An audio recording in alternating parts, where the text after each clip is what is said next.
Welcome back students, मैं स्वप्न जैन आपका मैथ्स टीचर एक बार फिर से स्वागत करता हूं अपनी मैथमेटिक्स की क्लास में। और हमारी जो पीवाईक्यू की सीरीज कंटिन्यू चल रही है उसे अपन आज आगे बढ़ाते हैं और पेपर स्टार्ट करते हैं आज 11 अप्रैल 2023 शिफ्ट सेकंड। तो अब तक हमने फर्स्ट अटेम्प्ट के सारे क्वेश्चन कर लिए, मतलब सेशन 1 जो कि आपका होता है जनवरी के अंदर, उसके सारे पेपर कवर कर लिए हैं। उसके बाद हमने सेशन 2 स्टार्ट किया और सेशन 2 में हमने 10 अप्रैल तक के या 11 अप्रैल तक के मॉर्निंग की शिफ्ट के सारे पेपर कवर कर लिए। अब हम आ गए हैं 11 अप्रैल की इवनिंग शिफ्ट पे, जिसे आप बोलते हैं शिफ्ट सेकंड। ठीक है, तो जिन भी बच्चों ने अभी तक वीडियोस नहीं देखे हैं वो सारी क्लासेस को वापस से पढ़ सकते हैं। प्लेलिस्ट है जी मेंस वाली, उसके अंदर जाके देख सकते हैं। ठीक है, तो करें स्टार्ट। चलिए तो करते हैं स्टार्ट। और क्वेश्चंस में पहला क्वेश्चन आ रहा है, यदि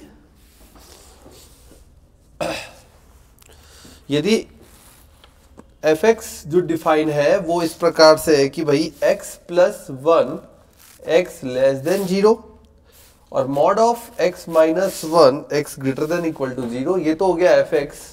g ऑफ x डिफाइन है कुछ इस प्रकार से, x plus 1 x less than 0 and 1 for x greater than equal to 0। तब गोफ of x, GOF of x जो है वो आपको बताना है। कंटिन्यूटी और डिफरेंशिएबिलिटी से रिलेटेड है, मतलब कि संततता और अवकलनीयता से रिलेटेड है। कहाँ संतत है, अवकलनीय है, इसी कुछ जानकारी आपको देनी है इस क्वेश्चन के अंदर। तो क्वेश्चन में बोला गया आगे, ऑप्शंस कुछ इस प्रकार है कि आपको संततता चेक करनी है एक तो, ठीक है, एक तो संततता और अवकलनीयता x बराबर 1 पर। ठीक है, ये ऑप्शंस है। मैं फिर भी ऑप्शन बोल देता हूं। संतत प्रत्येक मान के लिए, x के प्रत्येक मान के लिए मतलब हर जगह, परंतु अवकलनीय x बराबर 1 पर नहीं है। संतत सब जगह है पर अवकलनीय x बराबर 1 पर नहीं है, ये पहला ऑप्शन है। दूसरा ऑप्शन है संतत प्रत्येक जगह पर बट किसी एक मान पर अवकलनीय नहीं है। अवकलनीय प्रत्येक जगह पर, अवकलनीय तो संततता का कोई कंसेप्ट ही नहीं बचा। और संतत नहीं है x बराबर -1 पर। ठीक है, ये कुछ ऑप्शंस है। तो पहले अपन इसको डिफाइन कर लेते हैं प्रॉपरली और फिर आगे बढ़ते हैं। तो डिफाइन करने के लिए देखिए हमारे पास जो दिया हुआ है वो f(x) दिया हुआ है x प्लस 1 मॉड में x minus 1, g of x दिया हुआ है x प्लस 1। ठीक है, x लेस देन 0 के लिए और x ग्रेटर देन 0 के लिए। तो g ऑफ f(x) बनता है f ऑफ x। पहले तो f ऑफ x इसको g में उठा के रख दो। जब x लेस देन 0 में उठा के रखोगे तो x पे जाके x प्लस 1 हो जाएगा। ठीक है, तो पहले थोड़ा सा इसको प्रॉपर लिख देता हूं, फिर उसके बाद करते हैं। तो f ऑफ x बनेगा अपना कुछ इस प्रकार से, x plus 1 for x less than 0, 1 minus x less than 0 के लिए हो गया। अब 0 से 1 के लिए 0 less than equal to x less than 1 और x ग्रेटर देन 1 के लिए x माइनस 1। ठीक है, ये तो बोल ही सकते हैं अपन। क्लियर है, फलन f ऑफ x को वापस रीअरेंज करके लिखा है। चलिए नेक्स्ट आते हैं g ऑफ x पे। g ऑफ x में तो कुछ होगा नहीं, x plus 1 x less than 0 के लिए, और ये सही ही लिखा हुआ है। चलिए अब अपने पास 3 रेंज बन गई है, उन 3 रेंज को कंबाइन करते हुए बढ़ते हैं। तो g of f of x is equal to, बना के देखिए एक बार क्या बनता है आपके आइडिया से, आपके लॉजिक से, आपके कंसेप्ट से। बनाओ बच्चों।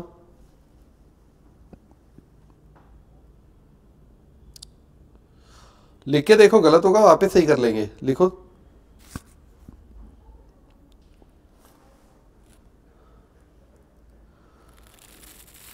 सभी स्टूडेंट लिखेंगे, जब लिखेंगे तभी हमें पता चलेगा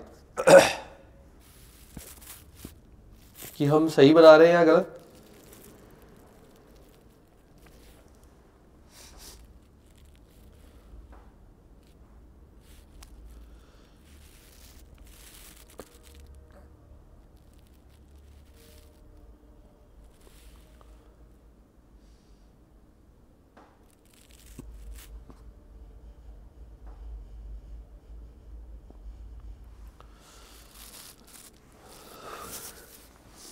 ठीक है, बना लिया।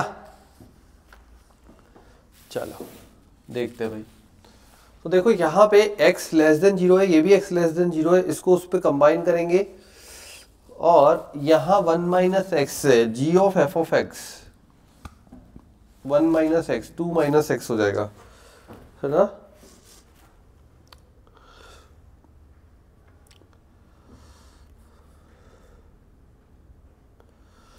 तो जब अपन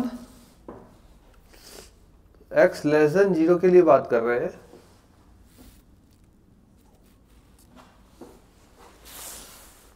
देखो पहले इसको जमाते हैं। x लेस देन 0 के लिए x प्लस 1 यहाँ जमाया, x प्लस 1 यहाँ जमाएंगे तो ये x प्लस 1, तो ये x प्लस 2 हो जाएगा।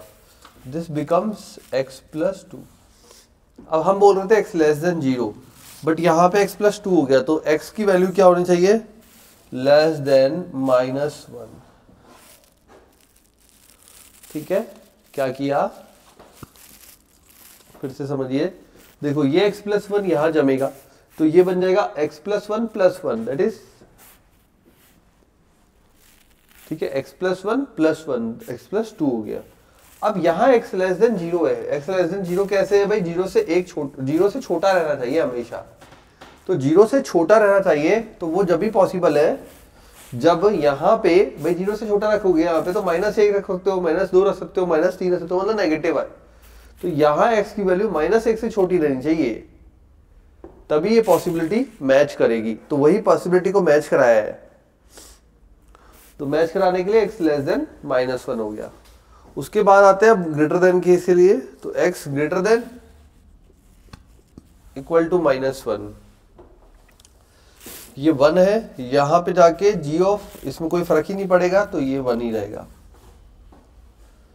ठीक है,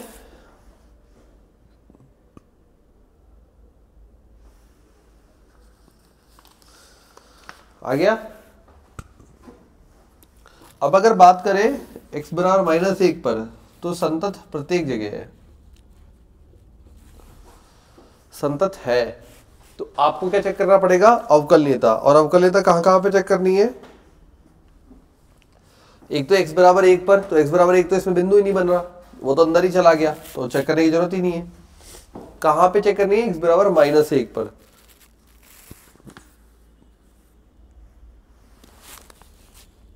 ठीक है, x बराबर -1 पर, तो x बराबर -1 पर ये पीछे जाएंगे तो ये 1 देगा, ये 1 देगा, -1 2 -1 प्लस का 1। ठीक है, अवकलनीयता चेक करनी है, तो अवकलनीयता के लिए भाई लिख लेते हैं left hand derivative is equal to limit h tends to 0 function of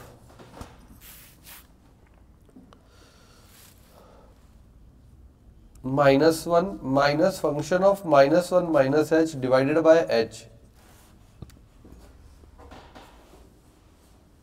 ठीक है, तो limit h tends to 0 function of -1 पर कितना है 1, then minus function of -1 minus h, मतलब -1 माइनस h प्लस 2 बटे h, 1 प्लस 1 2, 2 प्लस 2 4, 1 प्लस 1 और plus h।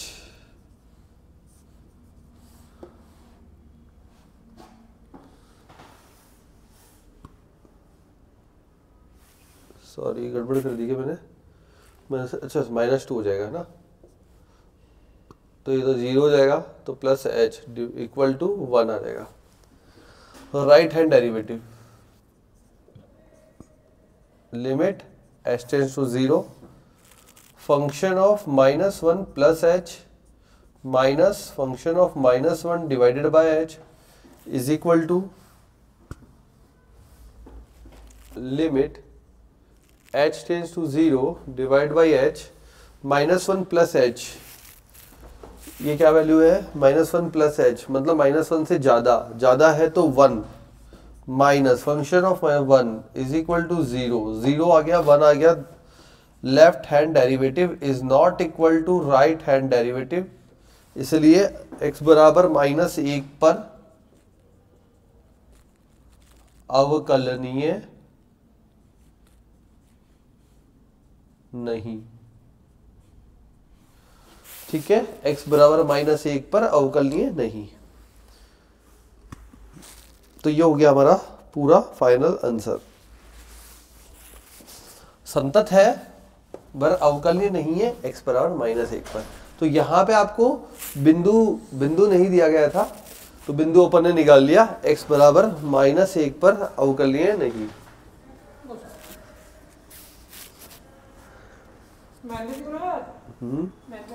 वो उधर गए।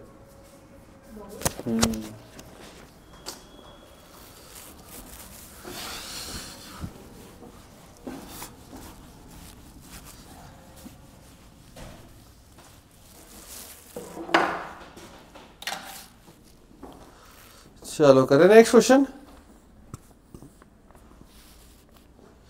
चलो क्वेश्चन देता हूं, फिर आप करिए। यदि 6 आंकड़ों का मीन मतलब माध्य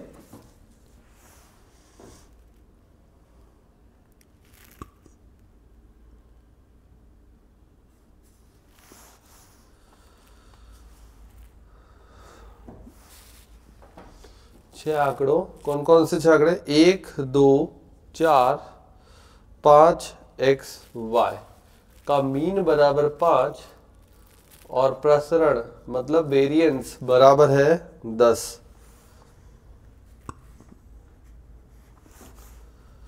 तब आपको बताना है माध्य विचलन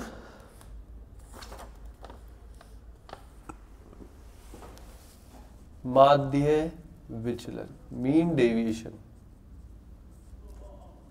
माध्य विचलन अबाउट द मीन मतलब मीन के सापेक्ष। कुछ नहीं दिया गया, मतलब मीन के सापेक्ष बताना है माध्य विचलन का मान। बताइए जरा क्या होगा?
किया किसने?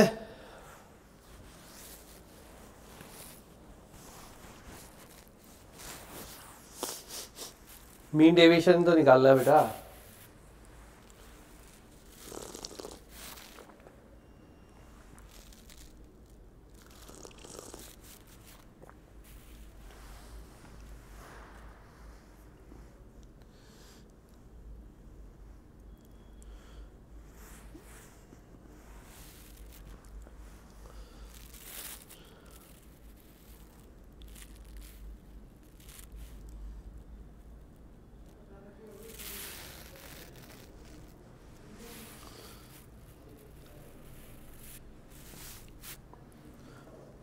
किया, बहुत बढ़िया।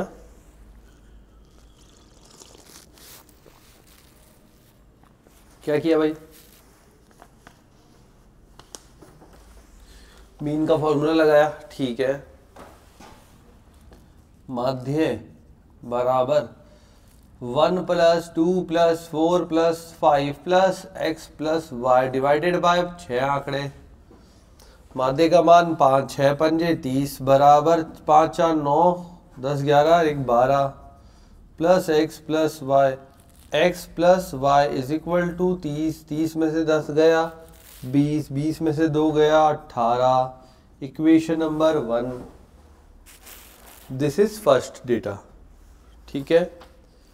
नेक्स्ट आते हैं वेरिएंस पे, प्रसरण पे। प्रसरण बराबर 10 बराबर फॉर्मूला होता है summation of xi² divided by n minus x बार का स्क्वायर। x बार अपने पास है 5, 5 का स्क्वायर 25, 25 इधर आएगा 35 बराबर सबका स्क्वायर 1 + 4 + 4 का 16 + 25 + x² + y² डिवाइडेड बाय 36। 36 गुणा 35, 36 35 5 × 30 5 × 15 16 17 18 गुणा 3 × 6 = 18 1 3 3 और 1 10 0 16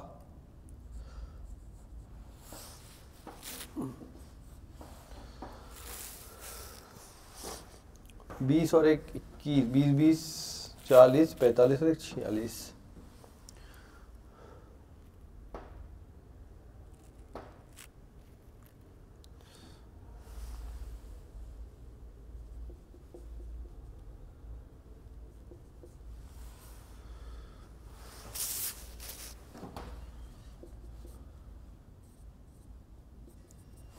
तो ये बन गया 1260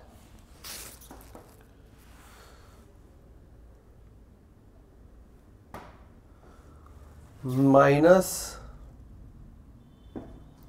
अच्छा ये तो सॉरी ये तो 6 ही रहेगा ना।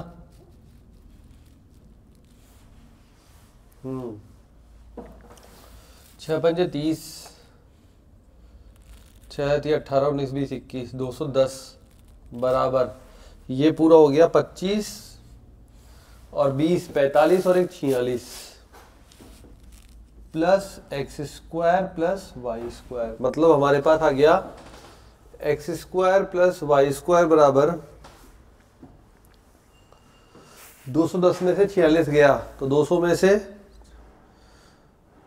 घटा दो तो ये बन जाएगा 164 164। Equation number 1। इक्वेशन नंबर 2, अब आपको जुगाड़ लगाना है। ऑलरेडी इस तरह के क्वेश्चन किए हुए हैं, सिखा रखा है क्या करते हैं।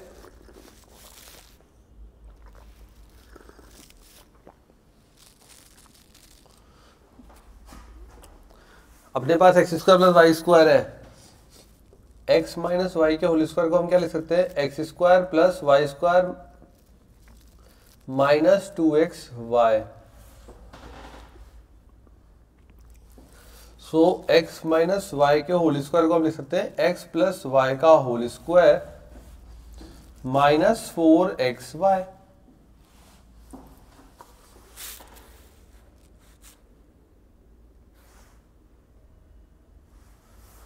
अच्छा इसमें तो अपने पास x + y भी है,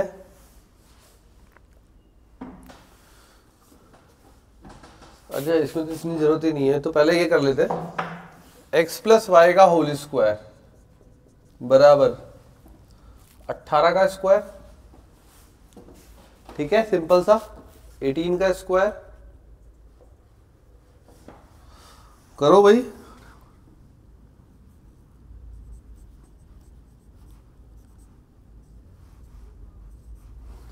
कितना आ रहा है भाई, हाँ तो x² + y² + 2xy बराबर 324।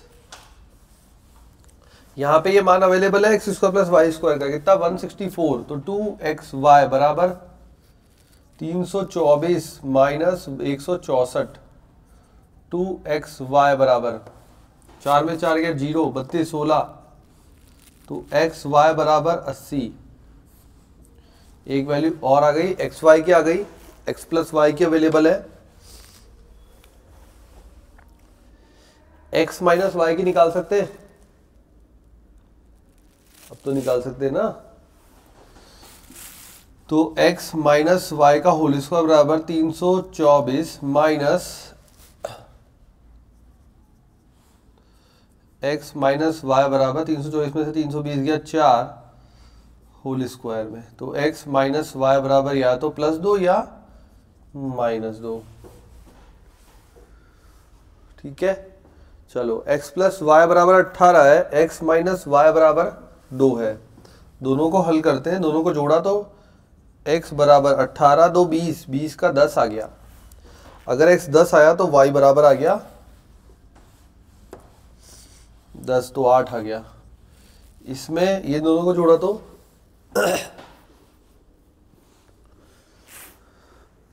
अच्छा, यहाँ पे आंकड़े दिए हुए हैं और आंकड़े जो है वो पॉजिटिव है, तो यही वाला वैल्यू लेंगे अपन, माइनस वाला लेंगे ही नहीं। ठीक है, नेगेटिव वाला लेने की जरूरत ही नहीं है आपको, पॉजिटिव वाला ही लोगे। x बराबर 10, y बराबर 8, सारा डेटा आ चुका है। x बराबर 10 और y बराबर 8। x माइनस वाई 18 और 2 20। एक मिनट और देख लो, एक मिनट। x माइनस वाई बराबर -2।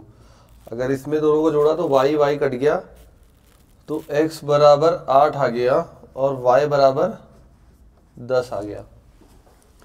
कहीं पे कुछ सेटलमेंट?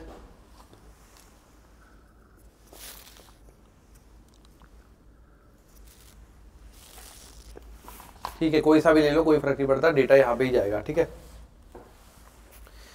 अब हमको क्या लेना है, माध्य विचलन। तो माध्य विचलन का फॉर्मूला होता है बेटा, माध्य विचलन mod x minus x bar divided by n, जो कि 6 है। तो सबका x माइनस एक्स बार निकालिए और डिवाइड बाई 6 कीजिए। तो x माइनस एक्स बार 1 माइनस 5 4, 2 माइनस 5 3 मॉड के साथ है, 4 माइनस 5 1, 5 माइनस 5 0, 8 माइनस कोई सा भी ले लो, 8 माइनस 5 3 और 10 माइनस 5 5 डिवाइडेड बाई 6, 5 3 8, 4 4 3 7 और 1 8, 8 8 16 बटा 6, 2 8 बार 3 बार 8 बटा 3 आएगा आंसर। फाइनल आंसर आएगा 8 बटा 3। देख लीजिए, कर लीजिए। आई थिंक इसमें कोई दिक्कत नहीं होनी चाहिए किसी भी स्टूडेंट को।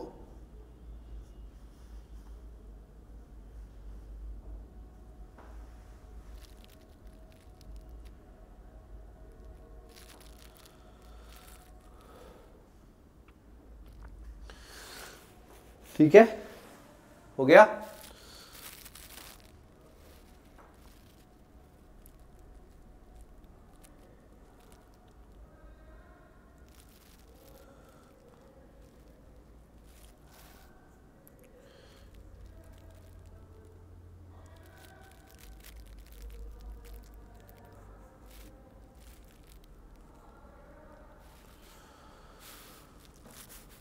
चलो, बहुत बढ़िया। तो अपने को आंकड़ों का माध्य दिया हुआ था, प्रसरण दिया हुआ था, आंकड़े दिए हुए थे, 2 आंकड़े मिसिंग थे, इसलिए माध्य और प्रसरण दिया। माध्य का सूत्र लगाया, समीकरण बनी, प्रसरण का सूत्र लगाया, समीकरण बनी। अब हमने क्या किया, यहां से पहले समीकरण 1 का वर्ग किया, तो x प्लस वाई का होल स्क्वायर बराबर 18 का स्क्वायर। जब यहां से x वाई का मान आ गया तो x माइनस वाई का होल स्क्वायर लिख दिया और उसमें एडजस्टमेंट करके वैल्यू रख दी। ठीक है,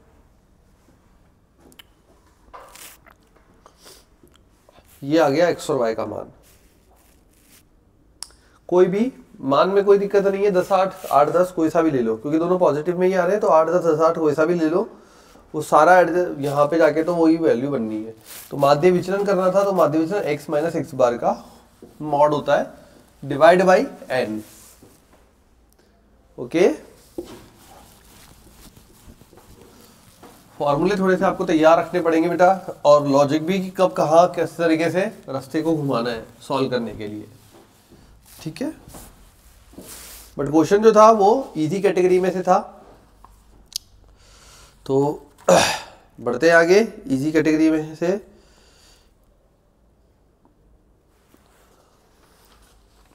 नेक्स्ट क्वेश्चन लेते हैं।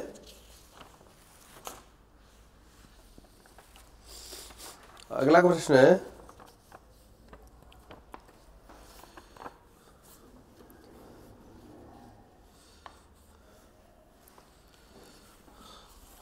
यदि फलन इस प्रकार है कि R से R एक संतत है, संतत फलन है, जो कंडीशन है 0 से π/2 f of sin 2x sin x dx plus alpha 0 से π/4 f of cos 2x cos x dx बराबर 0, तब आपको अल्फा का मान निकालना है। और फलन जो बोला गया है वो संतत फलन बोला गया है। थोड़ा सा इस बात का गौर रखें, ध्यान रखें। f of sin 2x sin x dx plus alpha f of cos 2x cos x dx फलन R से R में एक संतत फलन है। अब जरा स्टार्ट कीजिए प्रश्न को सॉल्व करना।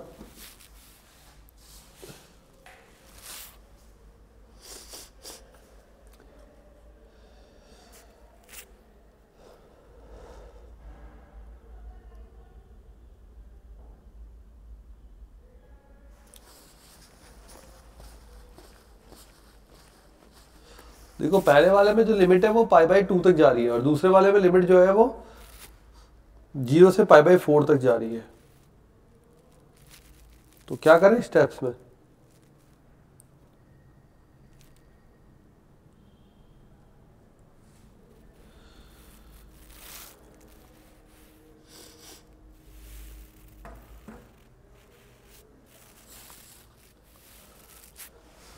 ठीक है, 0 से π/2 तक जा रही है, 0 से π/4 तक जा रही है। तो लिमिट तोड़ सकते हैं यहाँ पे पहले वाले में, जिससे कुछ सेम बन जाए। तो चलो पहले वाले में लिमिट तोड़ता हूं मैं। जब पहले वाले में लिमिट तोड़ी तो बन गया 0 से π/4। ठीक है, तो ये बन जाएगा f of sin 2x sin x dx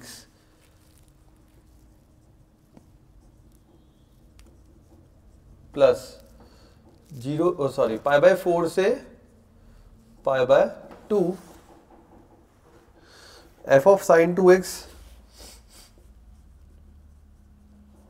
sin x dx plus alpha 0 से π/4 f of cos 2x cos x dx। ये तो हमने लिमिट तोड़ के लिख दिया। अब आपको करता है प्रॉपर्टी, कौन सी वाली भाई? 0 to a अगर दिया हुआ है कोई फलन f ऑफ x dx तो अपन क्या लिख सकते हैं उसे? 0 to a f of a minus x। जो हमने प्रॉपर्टी पढ़ी थी तो उसमें प्रॉपर्टी नंबर 4 नाम दिया था इसको, और कहा था रामबाण है, बार बार काम आता है प्रॉपर्टी नंबर 4 सबसे ज्यादा। तो जो इस पर्टिकुलर पेपर में क्वेश्चन आया प्रॉपर्टी नंबर 4 पे ही आ गया।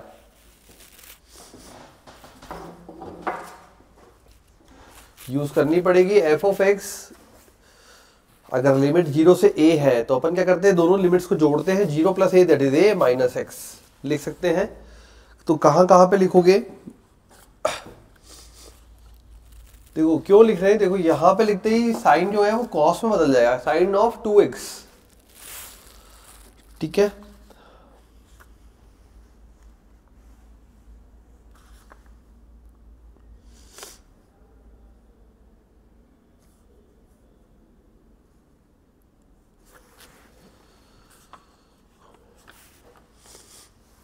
ओके। तो ये लिख देते हैं। और अच्छा यहाँ पे साथ में x बराबर t प्लस पाई बाय 4 अगर कर दूं, अगर t प्लस पाई बाय 4 कर दूं तो और भी चेंजेस हो जाएंगे। तो वही करते हैं अपन यहाँ पे, देखो क्या क्या बदल गया। तो 0 to pi by 4 f of cos 2x sine 90 plus, तो साइन हो गया 2 पाई पाई साइन पाई बाय, दूसरे में भी पॉजिटिव होता है तो cos 2x, फिर sine of pi by 4 minus x,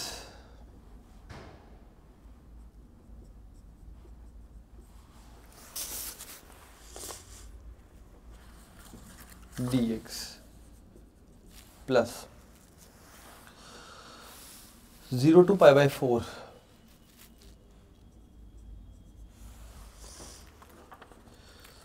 f of x की वैल्यू ऊपर ने ये ली, तो यहाँ पे जब x पाई बाय 4 होगा तो t बराबर क्या हो जाएगा 0, और जब पाई बाय 2 होगा तो पाई बाय 4 हो जाएगा। तो 0 to pi by 4 sine of pi by 2 plus t that is cos 2t। ठीक है, sine of t plus pi by 4 and dt। ठीक है, सेकेंड वाला ये बदल गया इससे, प्लस अल्फा। अब अपने पास लिखा हुआ है 0 to pi by 4 f of cos 2x cos x, तो इसमें कुछ भी छेड़खानी नहीं कर रहे। 0 to pi by 4 f of cos 2x cos x dx। ठीक है, ये डायरेक्ट लिख दिया।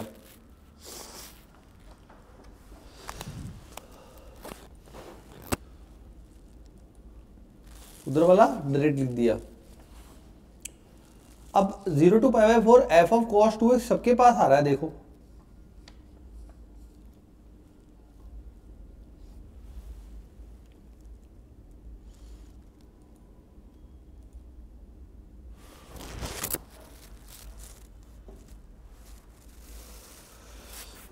f of cos 2x 0 to pi by 4, 0 to pi by 4 f of cos 2t और 0 to pi by 4 f of cos 2x। ठीक है भाई, तो ले लेते हैं common. 0 to pi by 4 f of cos 2x। ठीक है, बन रहा है इतना। 0 to pi by 4 f of cos 2x। अंदर क्या आएगा भाई, लिखो बच्चों। पहले वाले में sine pi by 4 minus x, plus दूसरे वाले में sine x plus pi by 4 plus alpha cos x.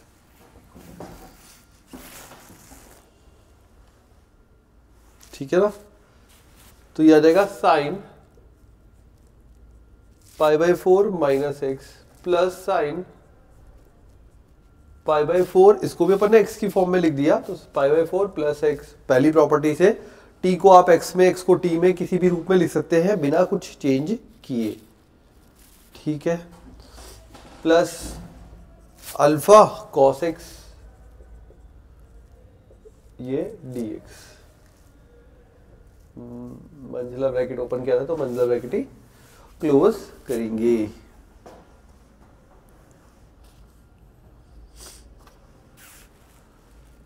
ये भी हो गया। अब हल करके देखें, साइन ऑफ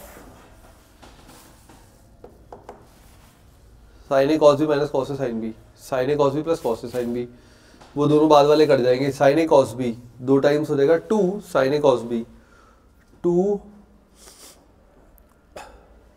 साइन में pi by 4 1 by root 2, 2 multiply 1 by root 2, तो root 2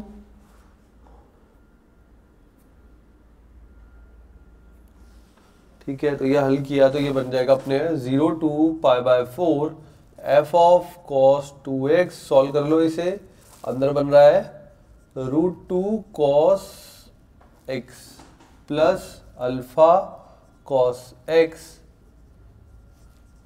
dx। √2 plus alpha constant हो गया, cos x बाहर आ जाएगा, कॉमन है, ठीक है। √2 प्लस अल्फा बाहर आके बैठ जाएगा, अंदर बन जाएगा, तो √2 प्लस अल्फा कॉमन है, बाहर आके बैठ गया, ये बन गया 0 to π/4 f of cos 2x, साथ में आ गया cos x dx, ठीक है। संतत फलन है, इक्वल टू 0 है, तो ये तो इक्वल टू 0 हो नहीं सकता क्योंकि समाकलन है और संतत फलन है। तो √2 plus alpha is equal to 0, तो अल्फा इक्वल टू माइनस √2, भाई इसी की वजह से 0 हो रहा होगा इक्वल टू में।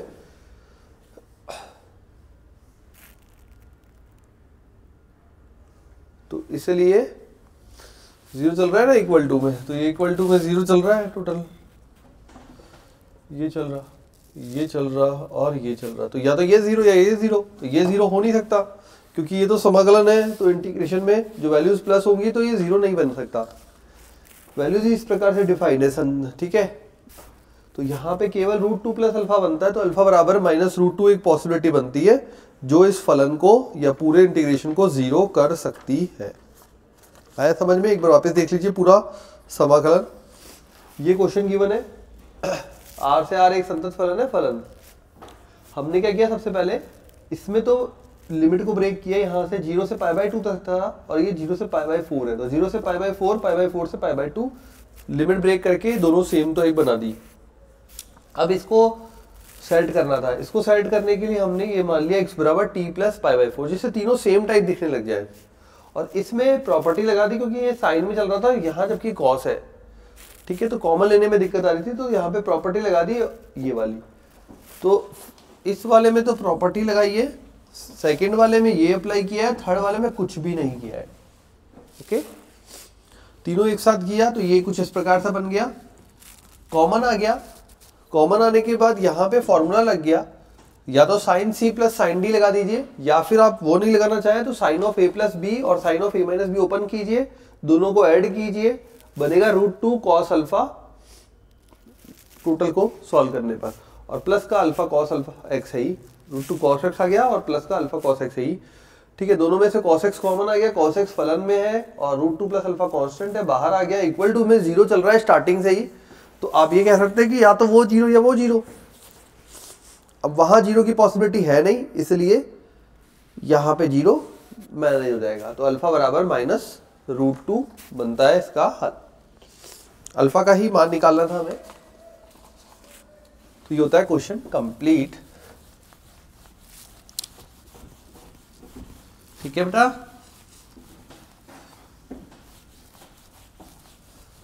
तो नेक्स्ट करते हैं,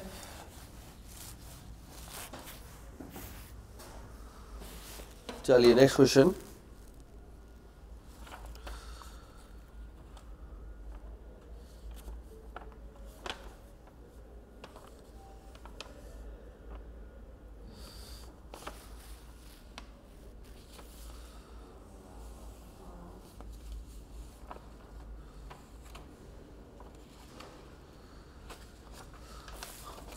बोला गया है आपको THAMS, इसका रैंक निकाल के दीजिए। THAMS डिक्शनरी की रैंक, शब्दकोश में जब जमाते हैं तो रैंक निकालते हैं ना, वर्ड्स को अरेंज करके, वो रैंक निकालनी है आपको। THAMS, थैम्स, ठीक है, THAMS जरा फाइंड कीजिए, बताइए, मैच करेंगे फिर। सबको मेथड बता रखा है,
करो करो, शाबाश। ये तो देखो फिक्स क्वेश्चन है हर बार का। वैसे भी मैं कुछ ज़्यादा कराऊंगा नहीं इसमें, तो मैं एक्सपेक्ट करूंगा कि आप लोग इसका सही जवाब देंगे।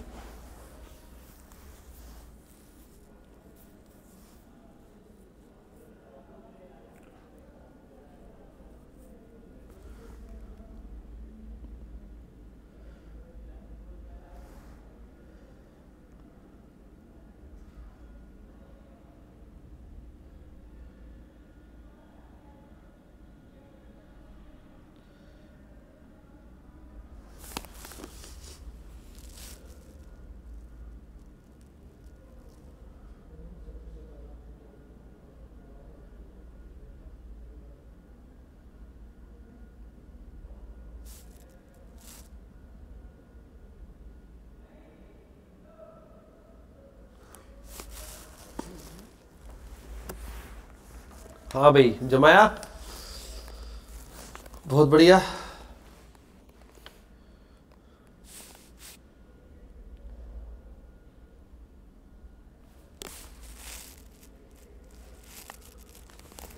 अब इतने पेपर करते करते बच्चों को प्रैक्टिस हो गई है ना,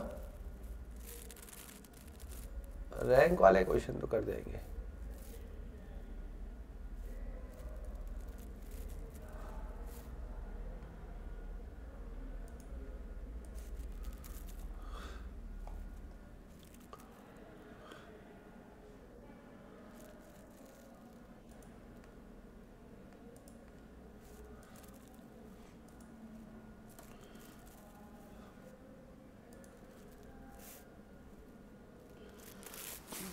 ठीक है, हाँ ये किया। कितने कितने आंसर आ रहे बेटा? अच्छा 4, ओके। और किसी का?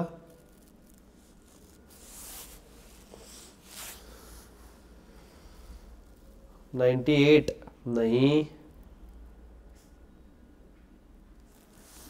अरे 10 ऑप्शन में ही नहीं था 98, तो ऑप्शन ही 100 से ऊपर है सारे।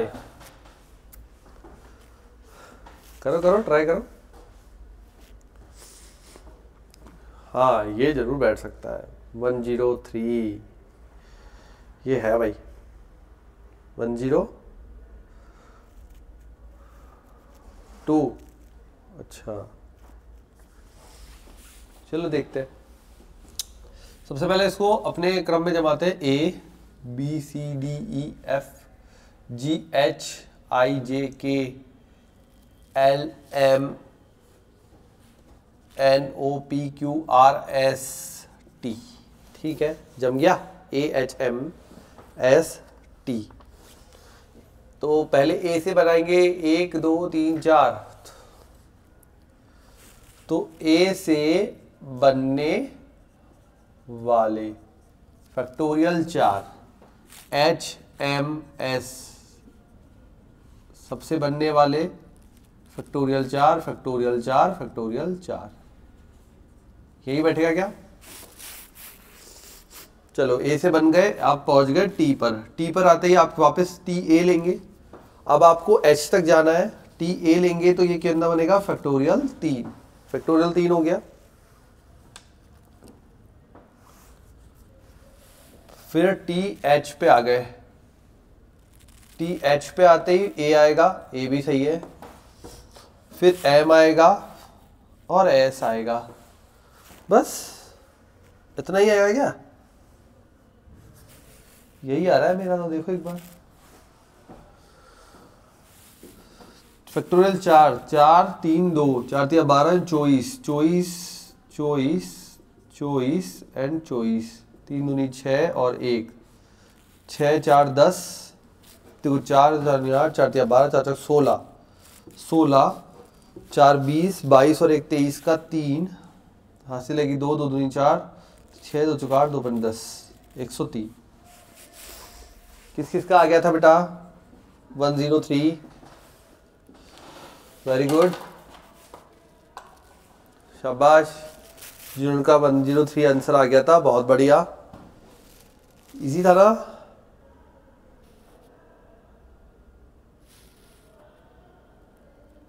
क्या अब भी टफ लगा? अब तो नहीं था यार बेटा। चलो एक शॉर्टकट भी दिया था मैंने आपको, दिया था ना शायद।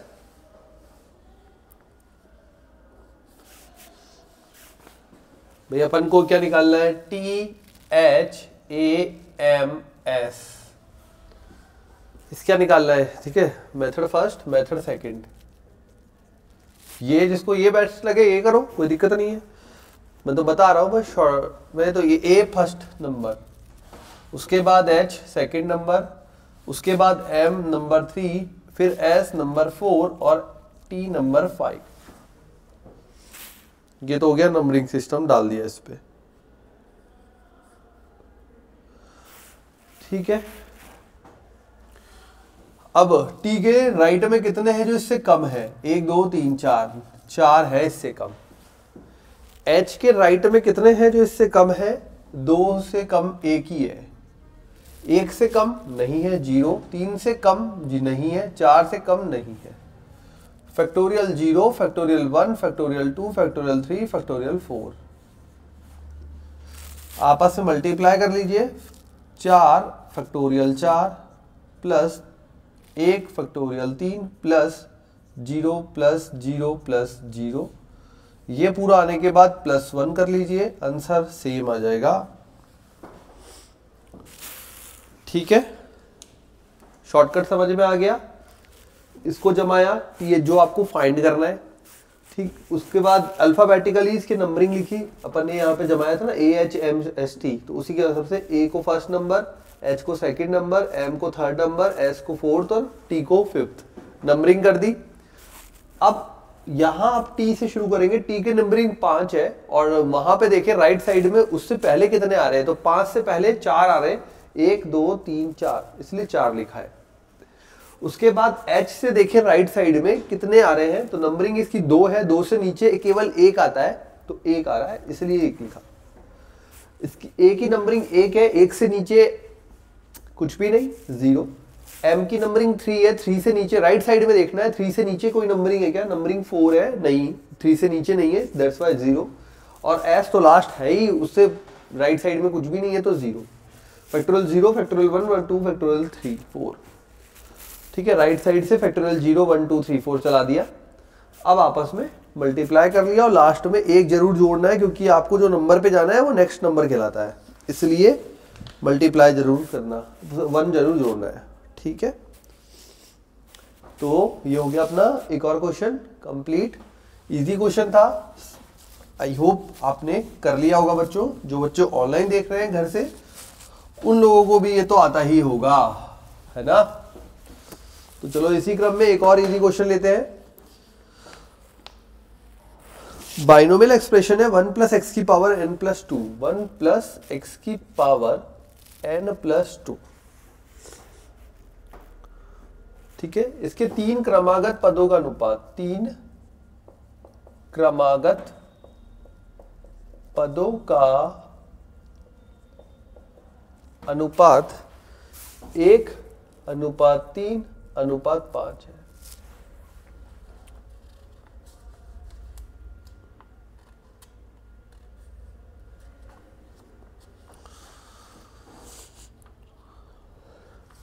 तब उन 3 पदों का योग। अब इसमें एन मैन आपसे नहीं फाइंड करवाया, फाइंड तो करना पड़ेगा, बट उसने मांगा नहीं। उसने बोला है भाई ये 3 पदों का क्रमागत अनुपात है 1:3:5, तो आप मुझे तो तीनों पदों का योग बताइए।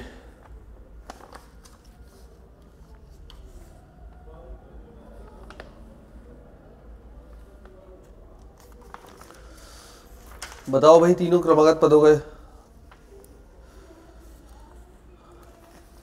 एक ले लेते हैं r-1, एक r और एक r+1, हो गया लो अनुपात। करो स्टार्ट। 2 समीकरणें आएगी, हल करेंगे, n और r के मान आ जाएंगे, है ना। इजी क्वेश्चन करके देखिए।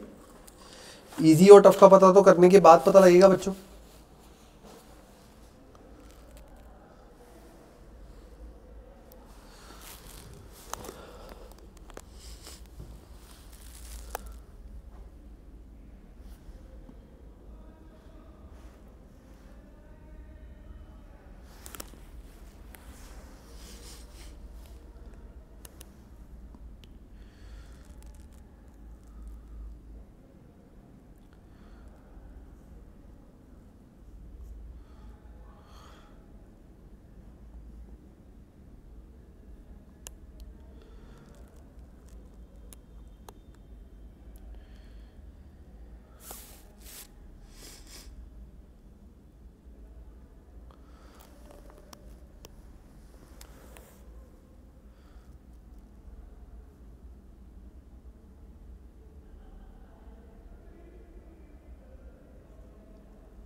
हो रहा है?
बहुत बढ़िया।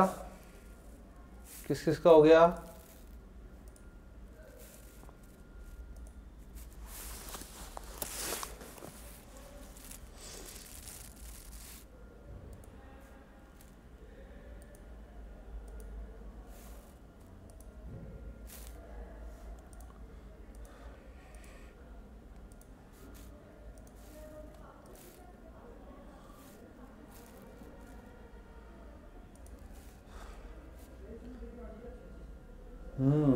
ठीक है, चलो।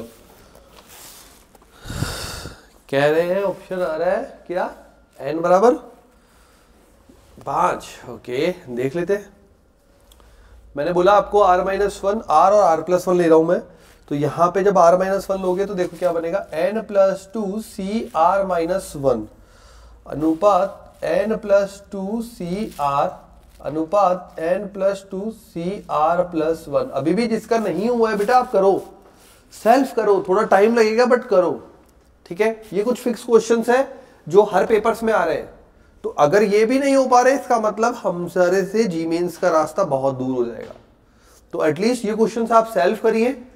हो सकता है आपको लग रहा हो टाइम थोड़ा कम मिला, तो आप सेल्फ करो, कोई बात नहीं, पॉज करके करो, चाहे कट करके करो, लेकिन करो।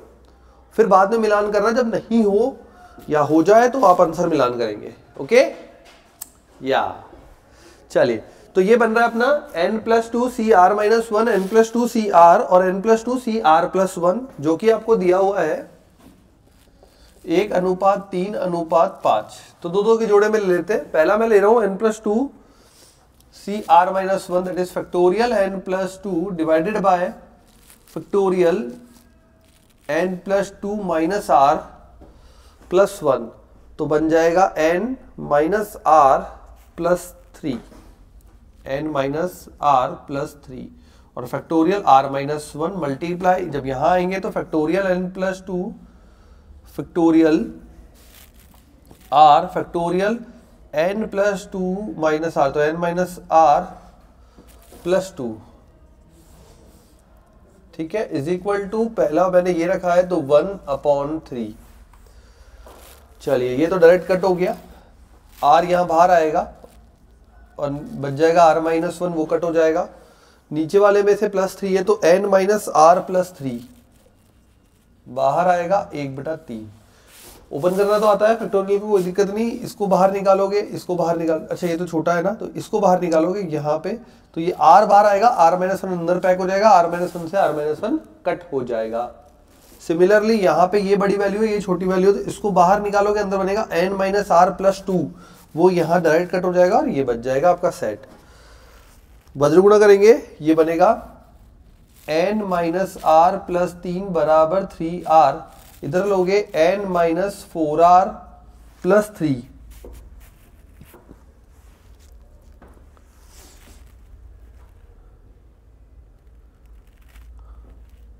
ठीक है, n minus 4r plus three बराबर 0, या n बराबर बोल सकते हो 4r माइनस थ्री, जो भी जैसे भी रिक्वायरमेंट होगी वैसे यूज कर लेंगे। ये एक समीकरण बन गई, कुल मिला के कहानी इतनी सी है। अब आते हैं इस वाले पे, तो ये बनेगा factorial n plus two divided by, आप ये ऑलरेडी लिख चुके हो, factorial n minus are plus 2 factorial r multiply बटे में जाएगा फैक्टोरियल एन प्लस 2। अब ऊपर जाएगा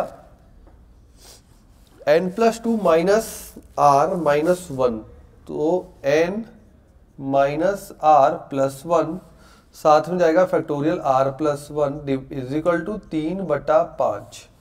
ये तो हो गया कट, ये वैल्यू बड़ी है और यहाँ पे ये वैल्यू बड़ी है, ये बाहर आएगी तो एन आर प्लस 1 बटे में बनेगा एन माइनस आर प्लस 2 बराबर 3/5। ठीक है, वज्र गुणा करते हैं तो 5r प्लस 5 बराबर 3n माइनस 3r प्लस 6। ठीक है, अंदर समेटते हैं तो 3n, 5r को उधर भेजा, प्लस का 5r माइनस का 5r माइनस का 5 माइनस का 3 माइनस का 8 r, 5 माइनस का जाएगा तो प्लस का 1 बचेगा इक्वल टू 0।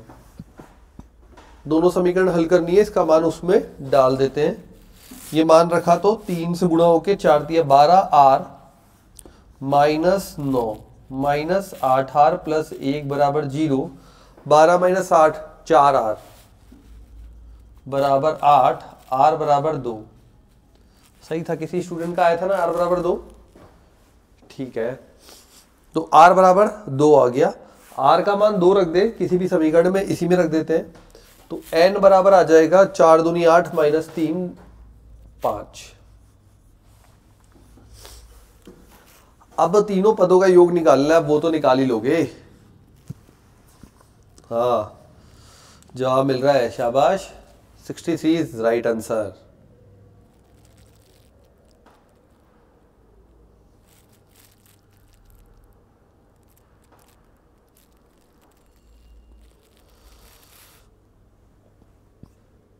जिसका 63 आया है सही है।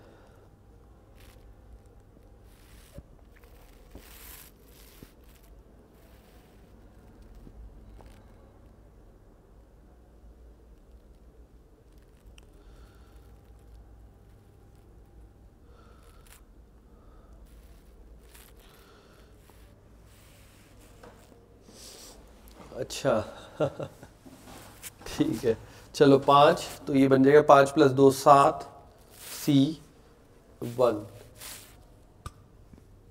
प्लस 7C2 प्लस 7C3, तो 7C1 plus 7C2 plus 7C3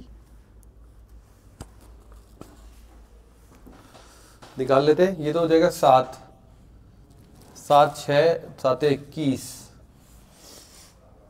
7 6 5 3 2 6 7 5 35, 5 और 1 6 6 6 12 और 1 13, 3 1 2 3 2 5 1 6। सही है, ठीक है, सही है भाई। 63 इज करेक्ट आंसर। चलो बहुत बढ़िया, निकाल लिया था ना कुछ स्टूडेंट्स ने? जिनको लिखना है अभी भी नहीं हुआ था, वो लिख लीजिए।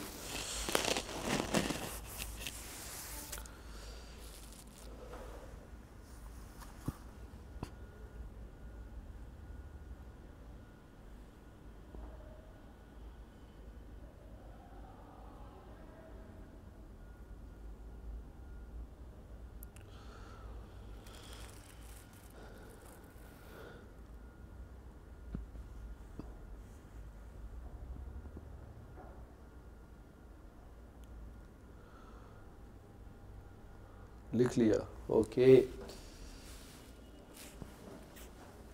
चलो लिख लिया तो ये लो।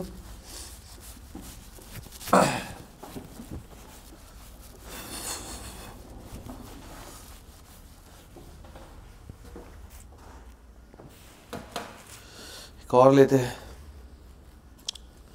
अगला क्वेश्चन है, यदि y बराबर y ऑफ x सॉल्यूशन है, y बराबर y ऑफ x हल है, differential equation dy upon dx plus 5 बटा x x की पावर 5 प्लस 1 y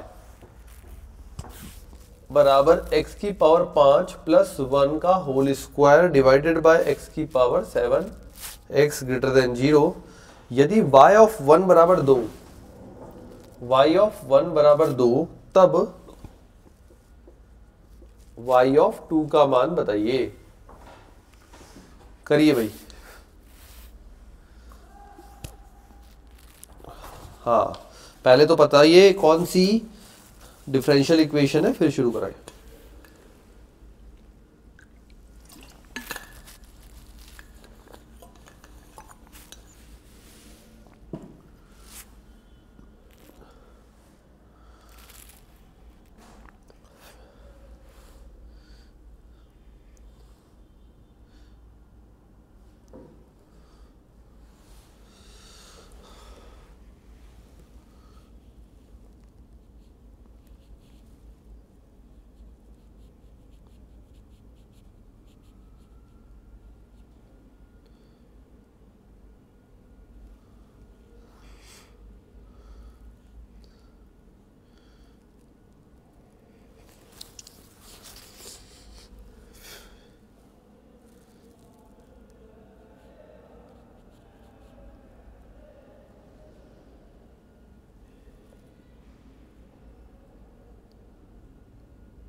पहचानी, बहुत बढ़िया।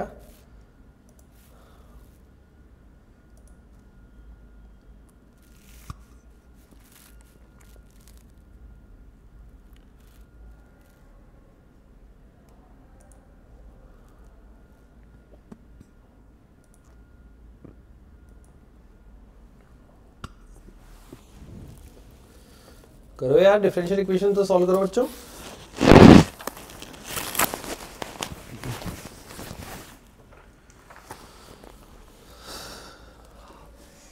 जमी जमाई है। dy by d x plus p y बराबर क्यू। p अपना x का फलन होता है, q भी अपना x का फलन होता है। x के फलन है dy बाई डी एक्स की फॉर्म में है, y बराबर y ऑफ x उसका आंसर है, हल है। ठीक है, चलो IF निकालते हैं। निकाल लिया होगा। e की power integration x 5/x x power 5 plus 1 dx।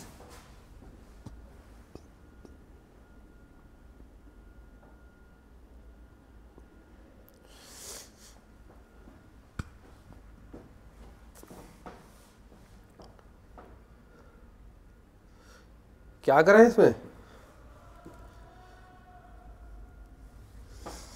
x की पावर 4 से गुणा भाग करें और क्या करें? याद आया?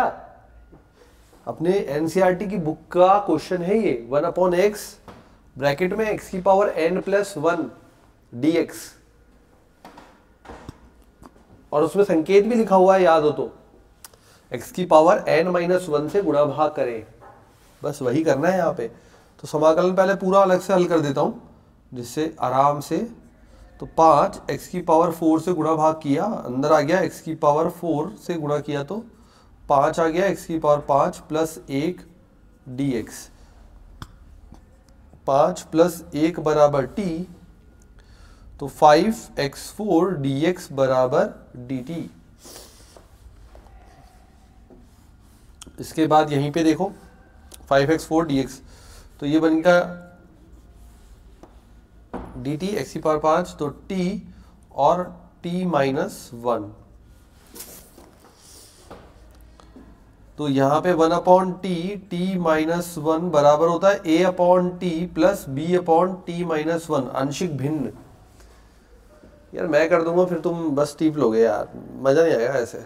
करो यार, करो यार बच्चों। हाँ, थोड़ा और टाइम दे रहा हूँ, करो। बता दिया कुछ स्टेप, कुछ तो समाकलन में फंस गए थे, देखने लग गए मुझे।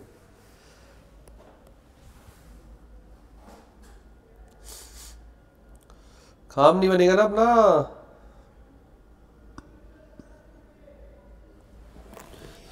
आप ऐसे फंसोगे तो काम नहीं बनेगा अपना, करो।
चलिए बढ़े आगे थोड़ा सा, फिर तो मैं बढ़ूँ। हाँ शॉर्टकट वर्दी लगाओ, शाबाश। टी बराबर क्या रखोगे? 0। जैसे 0 रखोगे ए का मान कितना आ जाएगा? टी बराबर 0 होगा, 0 माइनस 1 माइनस 1। बी बराबर टी बराबर 1 रखोगे, 1 रखोगे तो इसमें रखोगे 1 आ जाएगा। तो समाकलन ओवरऑल क्या हो जाएगा इसका समाकलन बनेगा आई एफ में 1/t-1 है ना, मतलब पहले यहां बना लेते हैं 1/t-1 माइनस 1/t dt, जो कि बनेगा आपका log t-1/t t-1 x की power 5 upon t, that is x की पावर 5 प्लस 1।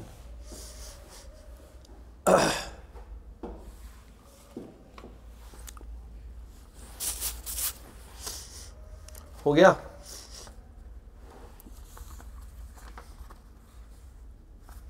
चलो रख देते हैं इसमें।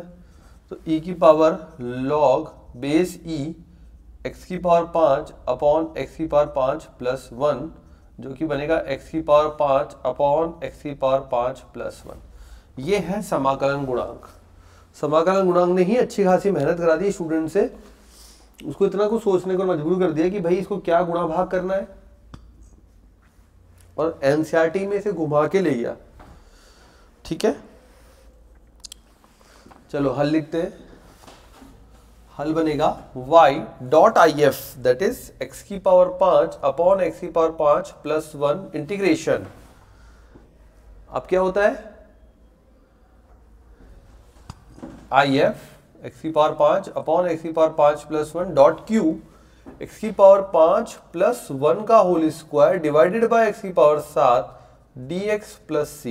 ये इसीलिए दिया है जिससे ये कट सके, कट गया 5, ये कट जाएगा तो ये बनेगा y x की पावर 5 अपॉन x की power 5 plus 1 is equal to, देखो यहाँ थोड़ा सा समाकलन को ही में ही टाइम आपका पूरा लगवाया गया है। 5 दो बार कट गया, x square dx plus c, दोनों को अलग अलग कर दोगे, x की पावर 5 5 बट्टे में 5 प्लस 1, दोनों को अलग करो और समाकलन करो।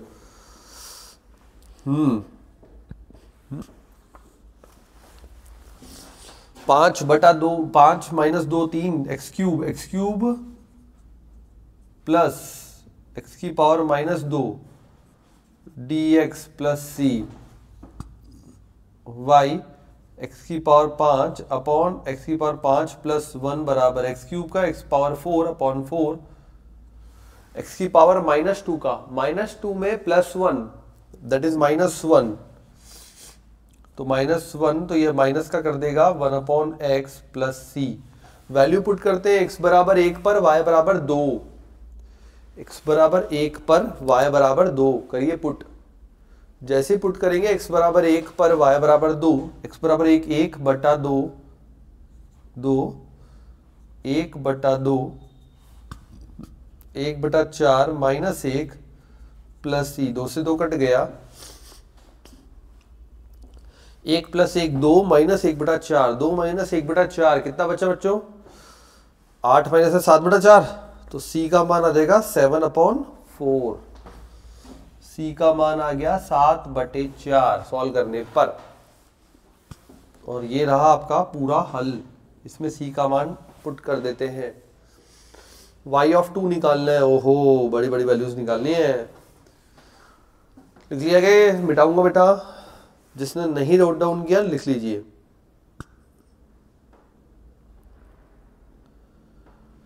जिसने नोट डाउन नहीं किया लिख लीजिए आईएफ वाला पार्ट।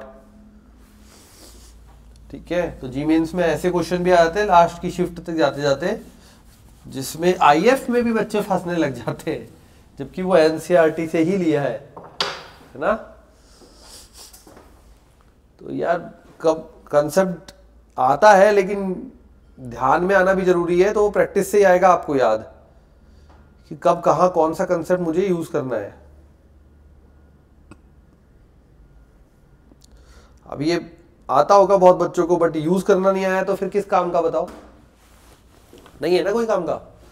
चलो लिखते हैं y x की पावर 5 डिवाइडेड बाय x की power 5 plus 1 is equal to x की power 4 divided by 4 minus 1 upon x plus 7/4 x बराबर 2 पर x बराबर 2 पर पूछा है y, तो y 2 की घात 5, 2 दूनी 4 दूनी 8 दूनी 16 32, तो 32/33 32/33 बराबर 16 16/4 4 माइनस 1/2 प्लस 7/4। पहले यहां थोड़ा हल कर लेते हैं। 32/33 लसअपा 4 4 16 माइनस 2 प्लस 7 7 में से 2 गया 5 16 और 5 21/4। कोई दिक्कत नहीं। तो y बराबर 33 ऊपर जाएगा 32 नीचे जाएगा। कुछ कट रहा है क्या? नहीं कट रहा। ओहो, तो 33 गुणा 21 बटे 4 गुणा 32। 4 गुणा 32 तो पहले करते थे। 4 दूनी 8 4 तिया 12 नीचे आ गया 128। ऊपर करते हैं 21 3 बार 63, तो ये बन जाएगा अपने पास 693।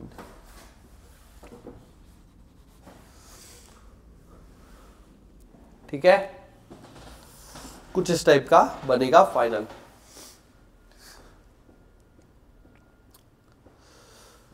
ओके, तो वैल्यूज में थोड़ा अच्छा खासा टाइम लगवाया क्वेश्चन ने। पेपर इतना आगे जाते जाते इतने क्वेश्चंस कॉम्प्लिकेट बनाने लग गए पेपर में कि स्टूडेंट का पूरा टाइम कंज्यूम हो जाए। समय ज्यादा लगवा रहे हैं बेटा आपसे। तो समय को संभाल के यूज करें सभी बच्चे, और स्पेशली जिनके बाद में आ रहे हैं।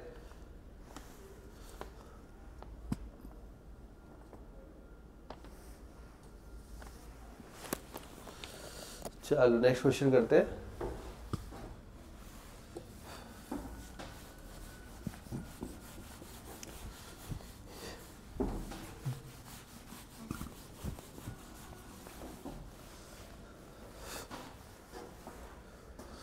लास्ट की जो शिफ्ट्स हैं, लास्ट के शिफ्ट्स मतलब लास्ट में जो पेपर्स हो रहे हैं उनमें एक बार चेक करना। फिजिक्स केमिस्ट्री में भी क्या इतने ही कॉम्प्लिकेट या टफ की तरफ क्वेश्चंस आ रहे हैं, तो थोड़ा और आपको आइडिया लग जाएगा। ठीक है, तो ये आप करेंगे, मैं नहीं। मेरे पास तो है सारा डेटा कौन सा पेपर कैसा आ रहा है, लेकिन आप करेंगे जिससे आपको पता चले बेटा कि पेपर में अगर मेरे पास लास्ट की शिफ्ट्स आ रही हैं तो मुझे कैसा प्रिपेयर करना है, और अगर मेरे पास स्टार्टिंग की शिफ्ट आ रही है तो मुझे हर छोटी बात का ध्यान रखना है। ठीक है, चलो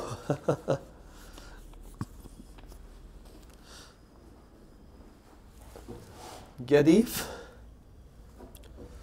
2,0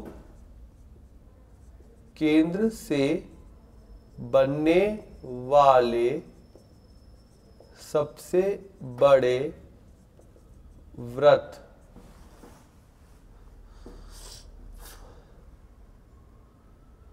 जो कि सबसे बड़ा वृत्त जो कि दीर्घवृत्त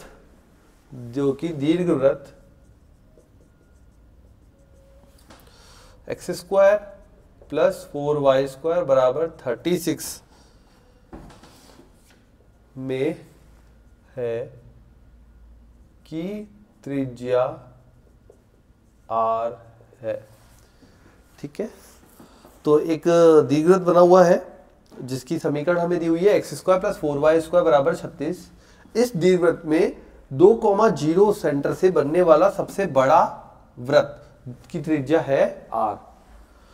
ठीक है, तब 12r² अपन को ज्ञात करना है। तब 12r² फाइंड करना है। कॉनिक सेक्शन का क्वेश्चन है, दीर्घवृत्त वृत्त वहां वाले चैप्टर से क्वेश्चन है, करिए।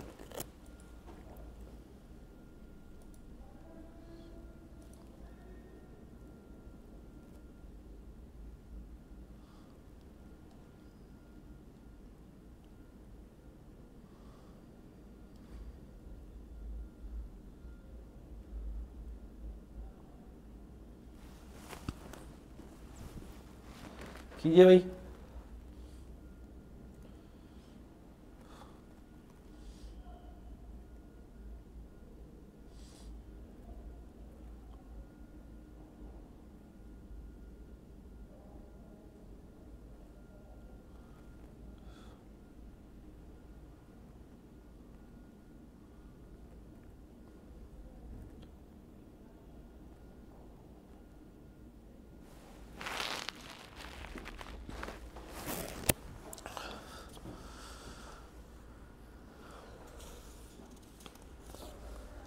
ठीक है, क्या करोगे?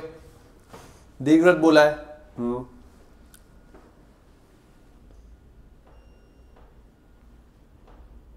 दीर्घवृत्त में क्या जुगाड़ बिठा है?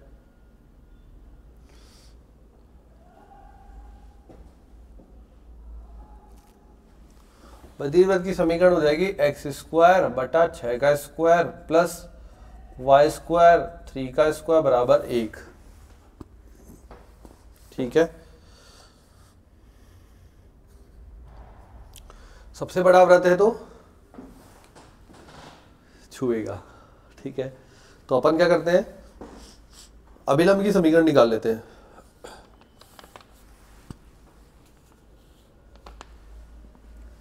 तो वृत्त पे वृत्त की परिधि नहीं, वृत्त क्या, सॉरी, दीर्घवृत्त, दीर्घवृत्त, दीर्घवृत्त की दीर्घवृत्त पर स्थित बिंदु क्या हो जाएगा भाई? a cos theta 6 cos theta और b sin थीटा, ये हो जाएगा 3 sin थीटा। दीर्घवृत्त पर स्थित बिंदु आ गया। देखो इमेज आप दिमाग में बना लो, माइंड में बना लो, इमेज को आपको ड्रॉ करने की जरूरत नहीं है, माइंड में बना के रखो। ठीक है, इसके अभिलंब की समीकरण, दीर्घवृत्त के अभिलंब की समीकरण, अभिलंब की समीकरण लिखेंगे तो a sec थीटा, तो 6 sec theta x minus b cosec theta y बराबर में a square minus B square होता है, तो अपने पास हो जाएगा 36 माइनस 9। ठीक है, a square minus B square, तो a sec theta x minus में b cosec theta y is equal to a square minus B square, 36 minus 9, 36 minus 9 हो जाएगा अपने पास 27। ठीक है ना। अभी अभिलंब जो है वो कहां से पास होगा? अभिलंब जो पास होगा वृत्त के केंद्र से पास होगा। यह है वृत्त के केंद्र 2,0 से गुजरता है। अब अगर वृत्त के केंद्र से 2,0 से गुजरता है तो किस प्रकार का बनेगा? संतुष्ट करेगा और क्या बन, तो भाई 2 x का मान 2 रखा तो 12 सेक थीटा, ये 0 हो गया बराबर 27 सेक थीटा बराबर 27/12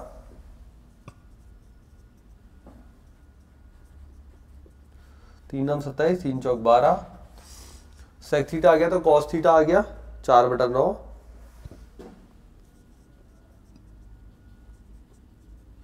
साइन थीटा आ गया अपने पास 1 माइनस 16/81 माइनस 16 65, तो साइन थीटा आ गया रूट 65 बटा कॉस थीटा 9 रूट 65/9 रूट 65/9 ये आ गया। तो अपने पास बिंदु आ गए, बिंदु P के 6 कॉस थीटा 3 से कट जाएगा 4 दूनी 8/3, तो बिंदु P के निर्देशांक बन गए। देखो यहाँ पे 6 कॉस थीटा, तो 6 मल्टीप्लाई 4/9 कॉमा 3 मल्टीप्लाई रूट 65/9, तो P बन जाएगा अपने पास 3 दिया 9 3 दूनी 6 8/3 रूट 65/3, ये P के निर्देशांक आ गए। P के निर्देशांक तक पहुंच गए सभी।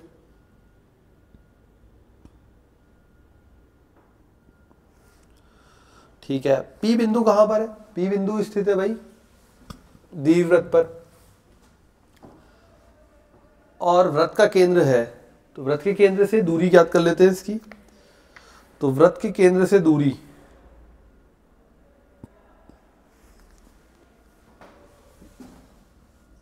वृत्त के केंद्र से दूरी, देखिए जरा वृत्त के केंद्र से दूरी 2,0,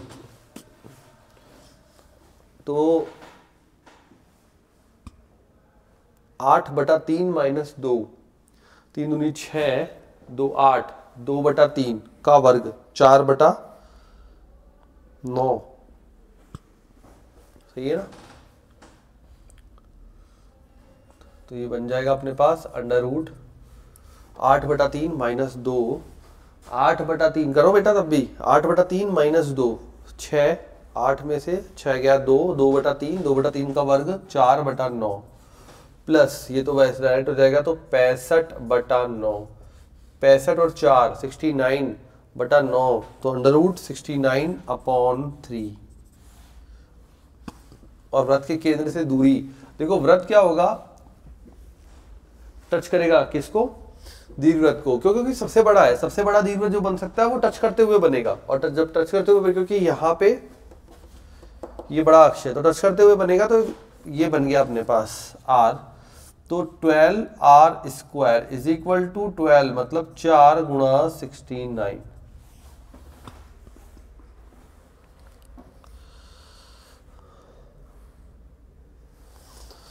अच्छा 4 × 69/9, तो 12 बार है ना, 3 × 9, 3 × 12, 3 दूनी 6, 3 × 9, तो 4 × 23, 4 × 12, 4 दूनी 8, 9, 92 आएगा इसका फाइनल आंसर, 92।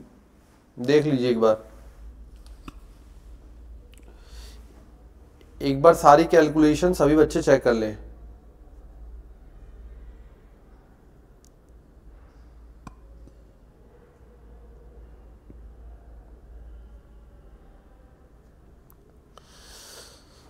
सारी कैलकुलेशन एक बार चेक कर लीजिए।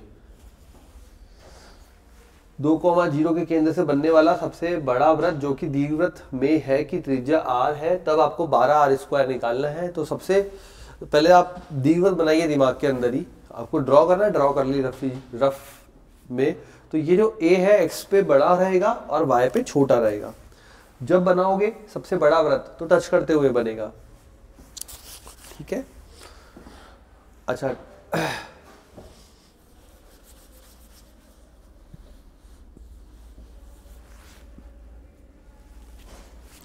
ये टच करते हुए बनेगा और यहाँ पे क्या रहेगा वैल्यूज में, ये ध्यान रखें। जब आप यहाँ पे अपने वैल्यू ले ली, पॉइंट ले लिया, तो ये पॉइंट आ जाएगा अपना R cos theta, A cos theta, B sin theta, ठीक है। और बिंदु आने के बाद अभिलंब की समीकरण लिख दोगे। अभिलंब की समीकरण हमने लिखने का तरीका पता ही है, A sec theta x minus B cosec theta y is equal to A² minus B²। Done. वृत्त का केंद्र पता है, sec थीटा की वैल्यू निकल गई, उससे sin थीटा cos थीटा बन जाएगा। ये यहाँ पे अब ड्रॉ हो जाएगा, ओके। देख लीजिए, कोई प्रॉब्लम नहीं। तो ये हो गया अपना क्वेश्चन सॉल्व, ठीक है। चलिए, तो तैयारी करते रहिए और हमारे क्लासेस लाइव देखते रहिए।